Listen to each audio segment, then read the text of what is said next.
Have you ever heard of a crypto that gets more scarce and, yeah, potentially more valuable without taking a single penny from your transactions? I know, it sounds a little too good to be true, right? But a project called UltraRoundMoney with its token Circle says they've actually cracked the code. So let's dive in and break down exactly how this thing works. And this is really the core question here. How on earth can a token's supply shrink without hitting you with a tax every single time you trade? It's a really bold claim, so let's see if they can actually back it up. All right, so to really get what makes Circle so different, we first need to take a quick look at the old way of doing things. You know, how deflationary tokens used to work and why it was kind of a pain for users. See, in the past, if a project wanted to make its token more scarce, they pretty much had one tool in their toolbox, a transaction tax. That means every time you bought or sold, a little piece of your transaction got sliced off and just burned. Gone forever. And this slide lays it all out, plain and simple. On the left, you've got the old way, heavy taxes that basically punished you for trading and scared away liquidity. But Circle's approach, on the right, zero tax. It's actually designed to encourage trading.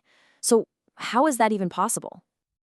Well, that brings us to their big innovation, a completely tax-free way to burn tokens.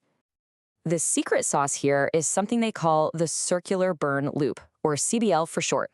The best way to think about it is like a self-fueling engine. Instead of taking a cut from your wallet, it goes out and earns its own money by providing liquidity on Uniswap, and then it uses those earnings to burn its own tokens. Okay, so let's walk through how this thing actually runs. First, the protocol puts its own ETH, that's wrapped Ether, and Circle tokens into a Uniswap liquidity pool. Then, as people like you and me trade, it starts earning fees. Now here's the really genius part. It takes most of the ETH it earns and just plows it right back into the pool to keep the engine running. And every single Circle token it earns, poof, it gets sent to a burn address, permanently zapped from circulation. Now, you might be thinking, wait a minute, wouldn't all those little transactions get super expensive? And that's a great question. The whole system is built on the base network, which is an Ethereum layer 2. And what that means is that the transaction fees are incredibly low.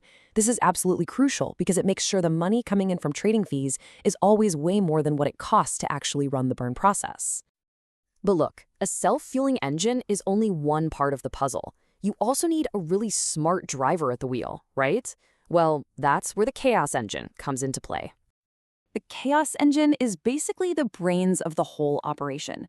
I love this analogy. It acts like a smart thermostat for the market. So instead of just burning tokens at some boring, fixed rate, it's constantly watching what the market is doing and adjusting the burn rate in real time to get the biggest bang for its buck.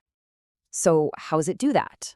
Well, when the price is climbing and things are looking good, the engine kind of eases off the gas. It slows down the burn to save up its ETH reserves for a rainy day. But when the price starts to fall, it slams on the accelerator. It uses those reserves to seriously ramp up the burn rate, creating this intense deflationary pressure right when the market needs it most. And hey, this isn't just theory. This is real. During a massive 75% market correction back in February 2024, the Chaos engine went into absolute overdrive. It jacked up the burn rate by a staggering 3,000%. That is a 30 times increase. It just goes to show you how powerful this system can be when the market gets shaky. Okay, so we've covered the how, but what about the why? Why does any of this matter? How does all this complicated tech actually help you as someone holding the token? It all boils down to a pretty simple idea, really. When the total number of tokens out there goes down, each token that's left over represents a bigger slice of the entire pie. The number of tokens in your wallet doesn't change, but your ownership stake in the network actually grows. Let's make this super clear. Imagine the total supply is exactly 1 million tokens, and you own 1% of them. That little slice right there, that's you. Now watch this. The protocol does its thing and burns 100,000 tokens. The total supply drops to 900,000. You didn't do a thing. You didn't buy, you didn't sell, but suddenly your tokens represent a larger share of the total, 1.1%. Your slice of the pie just got bigger. That's how this whole deflation thing translates directly into value for holders. So what's the big picture here? What does this all mean? Well, this isn't just about one cool token. This could be a whole new way of thinking about how tokens are designed from the ground up. The project's roadmap lays out this really clear path. You know, they started with the launch, then moved to building up reserves, then to accelerating the burn. But the ultimate endgame, Phase X, That's the really exciting part. The goal is for this thing to become completely autonomous, a decentralized and self-sustaining protocol that just runs itself forever. And this idea is definitely turning some heads. The research paper that a lot of this is based on concludes that this tech isn't just some gimmick. It could actually be a blueprint, a foundational model for a whole new generation of smart adaptive tokens.